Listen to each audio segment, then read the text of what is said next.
Experiences do not cause thoughts.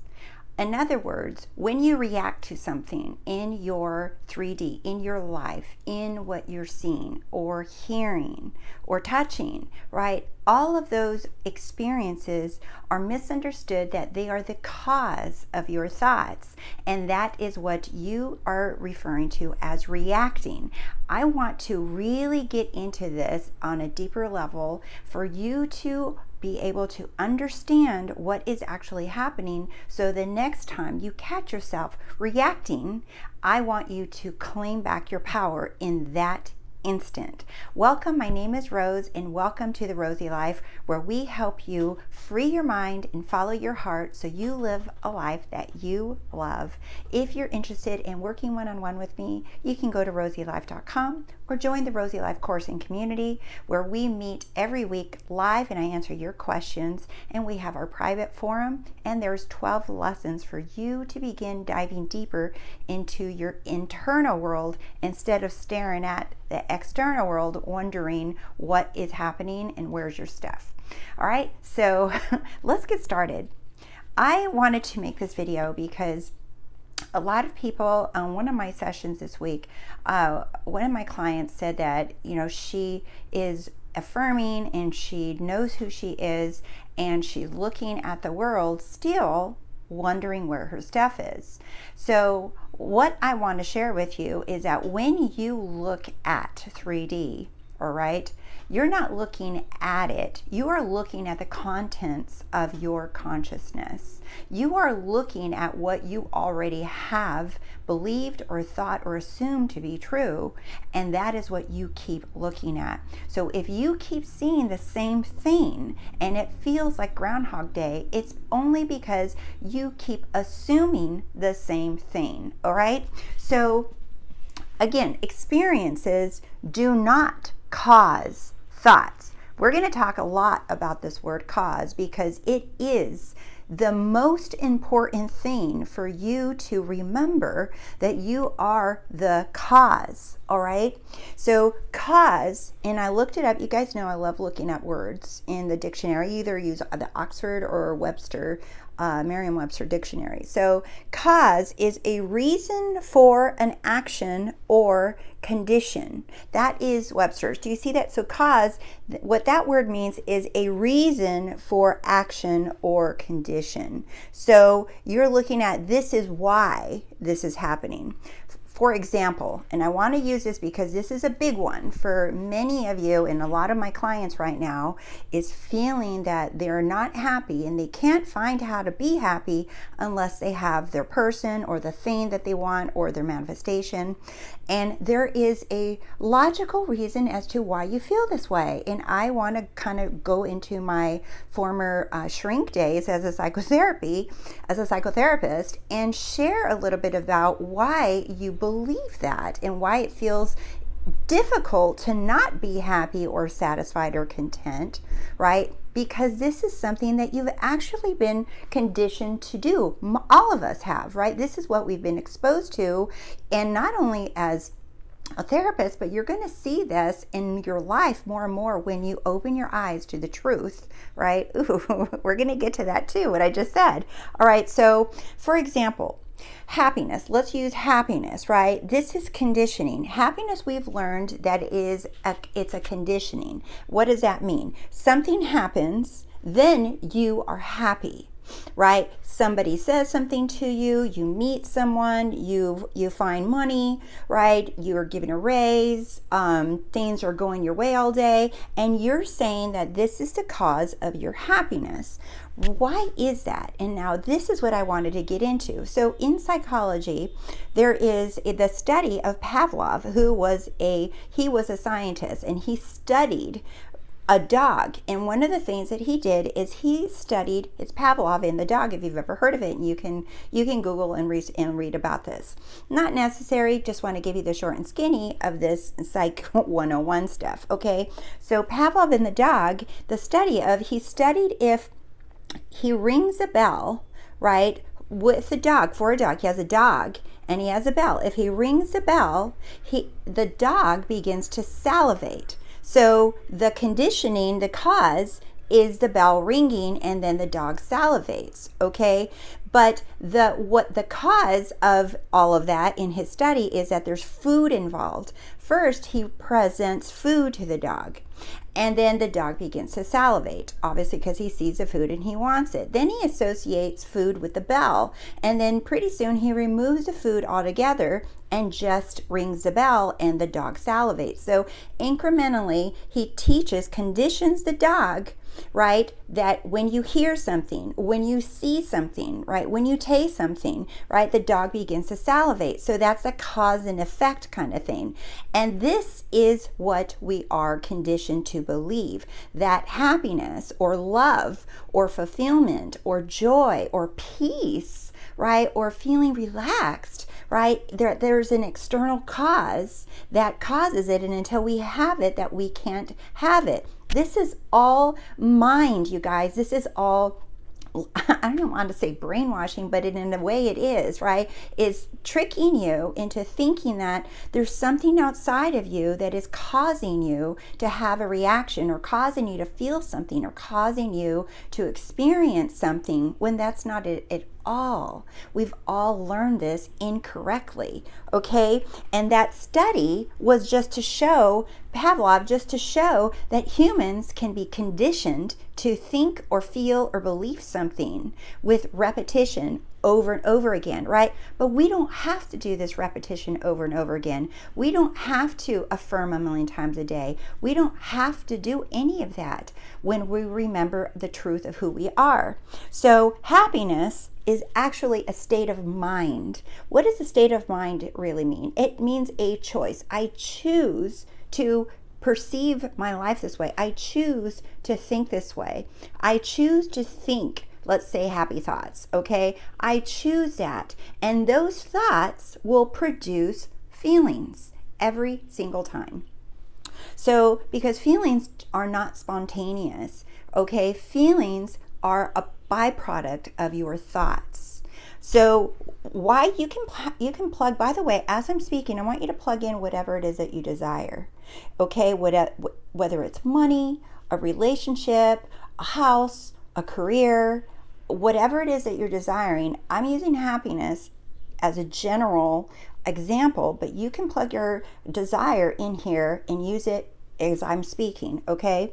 So happiness is a state of mind, a choice that you have been conditioned to associate with external stimuli. That's what this Pavlov the dog example is that you have been conditioned that or associate with external stimuli. In other words, when something happens, then you can feel satisfied, then you can feel relaxed, then you can feel safe, then you can. Do you see? Even I love even in like the older videos that I've made, in like some of those recorded overnight meditations that I make, and when I've worked with clients over the years, even when I use the word safe, it strikes a chord in so many people, that when telling yourself that I am safe, that my life is safe, right? That you are safe, that my world is safe, that people are safe, that love is safe, right? That wanting things is safe, right? Having desires is safe, right? Even when I start saying that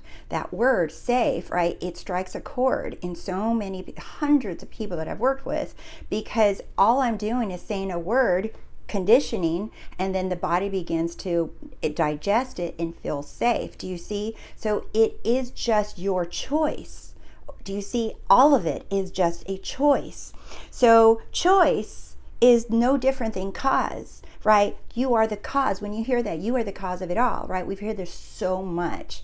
It's almost like overdone at this point with Neville, that you are the cause of it all. You are the operant power, all of those terminologies, right? But cause is just also choice, right? It's saying that your choice is the cause of what you're feeling. Your choice is the cause of what you're seeing and tasting and smelling. Your choice, right, is the cause. There is no other cause. There is no outside cause. There is no external stimuli. You're not a dog. You don't have to be taught how to salivate. You're not waiting around for something to make you salivate, to make you happy, to make you feel fulfilled, to make you feel safe, to make you feel healthy, to make you feel wanted or loved. You are the cause of all of these. You are the cause of all your manifestations. There is nothing else. It's only you. So I am is the cause. So when I say choice or cause, that is the I am, right? That is what all the scriptures talking about, that the great I am. I am the cause. I am the choice. Do you see? There's one. I is one. Am is one. Cause is one. Choice is one. I am the cause. I am the choice. The implies one. Do you see? There is no other. There is only the one. And that is who you are. And it's funny because when I did a success story with Michael, many of you have read it, with his success story with him, his stand-up comedy show, right? He said that he was the first one to go up, and he said, he started to say, I am number one, and he redirected himself. He says, no, I'm the warm-up guy. I'm the warm-up guy for the main character, for the main comedian, the star comedian. And I said, no, you were right the first time when you said it. I said, you are number one. So I thought that was so cool that those words came out of his mouth, right? And then he redirected to, I'm the warm-up guy. I said, no, you are number one. So nothing happens. This is from A Course in Miracles, and I love this, you guys. Nothing happens that has not already been there. Only the veil that has been. I totally accidentally erased this with my fingers earlier. So only the veil that has been drawn across reality is lifted. So let me say that again. So nothing has happened that happened already been. Only the veil that has been drawn across reality is lifted. Nothing has changed. In other words, what A Course in Miracles is saying is that when you realize that your desires are already there, they're already there. When you realize that happiness has already been there, joy's been there, love has been there, fulfillment has been there, success has been there, everything that you desire, it's always been here. It's already here. It's already here. It's saying the only thing that is happening is that we're removing the veil, which is a very thin veil, but it seems like it's like a iron curtain, right? But it's not. It's just a thin veil that has been lifted from your eyes to see that everything that you desire has already been within you. That's what A Course in Miracles is saying. It's like, there's nothing new. You think you're having aha revelation moments and you're just like, oh my God, I finally get it. It's already been there. The only thing that we're doing is removing the veil of illusion. That veil, many of you think you feel delusional when you're manifesting or you're affirming or imagining, right? That veil, that's the delusion. That's the real delusion, because who you really are is all of it. Loved, wanted, chosen, successful, wealthy, healthy. You're all of it. And the only thing that you're doing is removing the veil from your eyes. And because that happiness, that love, that relationship, that joy, that money, that career, that whatever it is that you wanted, it's been standing there, and you've been looking through a thin veil of illusion, of delusion, thinking that you don't have it. That is the thin veil that A Course in Miracles talks about, that there is no separation between your desires. And what is that veil? That veil is that conditioning that you've been tricked into believing that something or someone is a cause of what happens to you. It's just your conditioning of your mind and believing that you have to have something or someone give it to you when that's not it at all. And that's the veil that we're lifting. Now, this is a 2-part video too bored video. You guys, I had to bust out the second one because there was just too much good stuff that I wanted to share with you about reacting. All right, so this is a quote from Eric Butterworth. You guys know I love listening to and studying Eric Butterworth.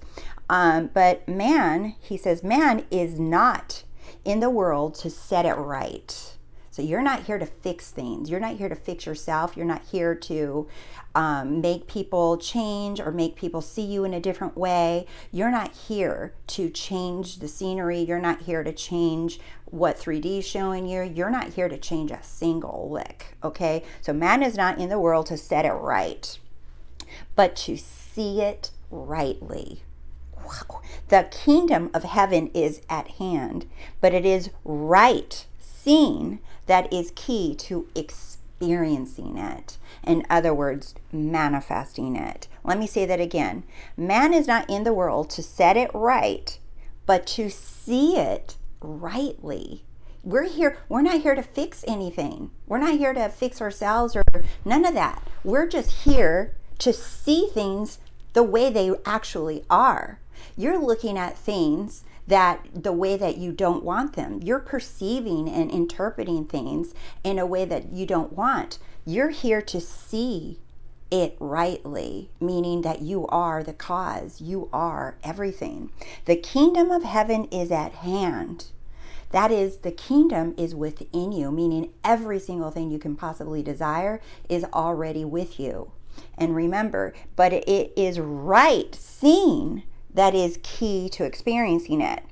So he even says you can study the law, read about it, memorize scriptures. You can memorize the books back and forth, book by book. You can memorize the whole Bible, and it won't actually produce what you're wanting to manifest, because all we're doing is seeing. All it is required is for us to see things rightly, meaning that you are the cause of it all, that there is only one source, and that's coming from within you, right? So I highlighted the word right several times, you see, because right in the Bible is used like so many times. I think I looked in my concordance that it was like almost 370 times, let's say almost 400 times, right?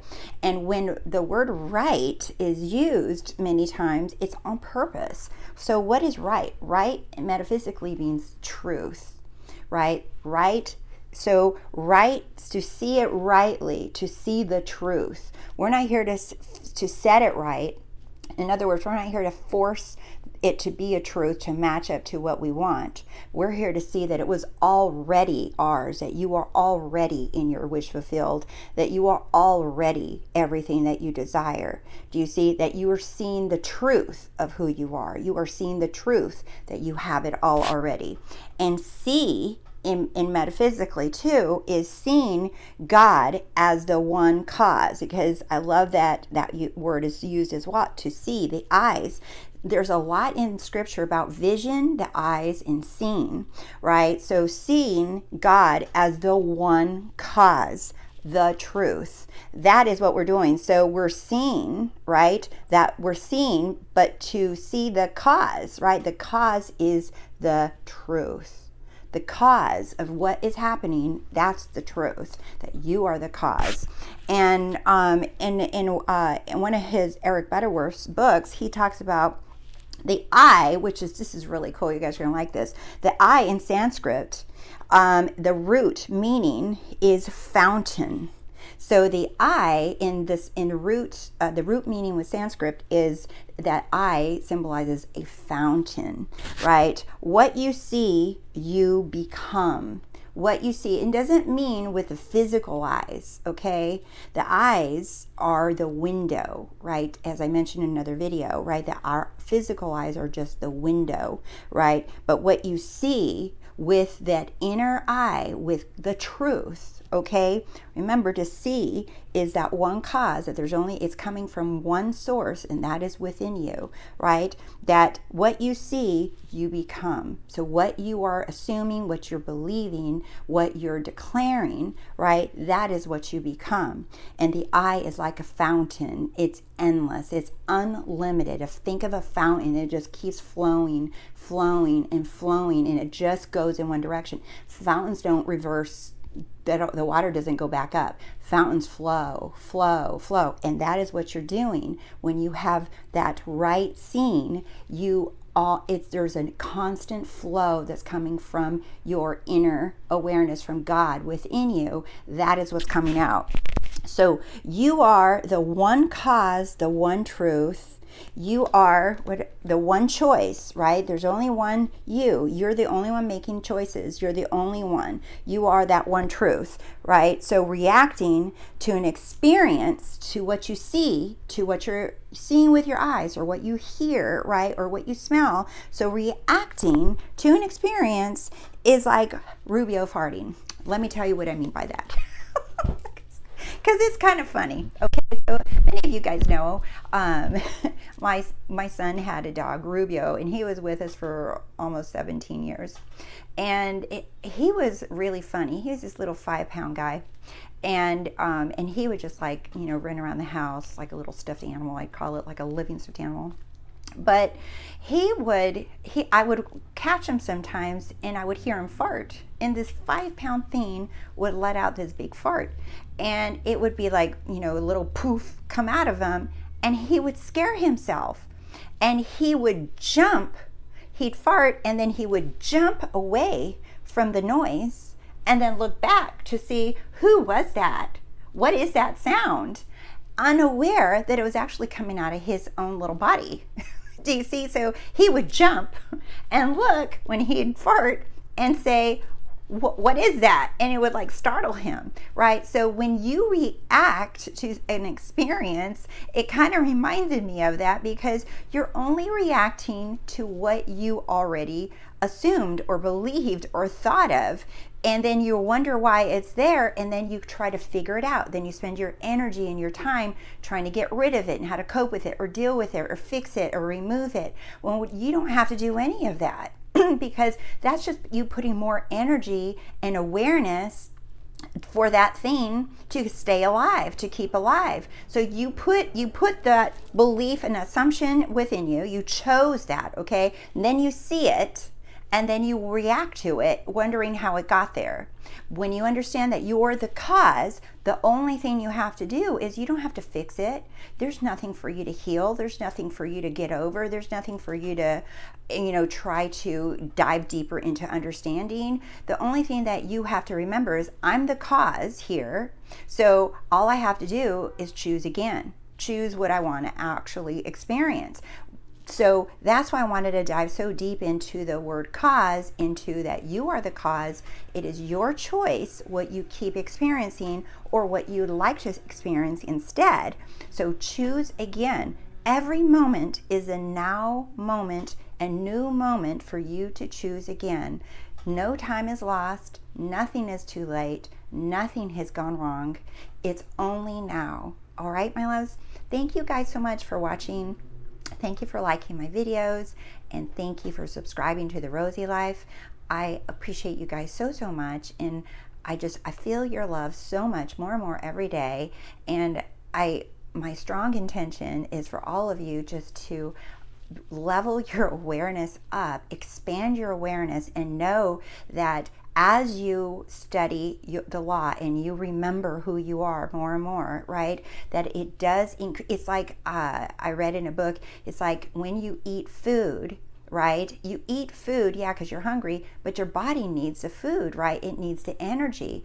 But just because you shove the food in your mouth doesn't mean it becomes energy instantly. You actually metabolize the food and it becomes energy for your body. So look at you becoming more aware of who you are is you are taking this in and it will metabolize in your body. In other words, you will process this all and it will reveal itself to you because you seek the kingdom of God and all things will be added to you. So you are seeking and you will find what you desire. It's already there. It's right there with you. Trust that it's there and that you received what you want.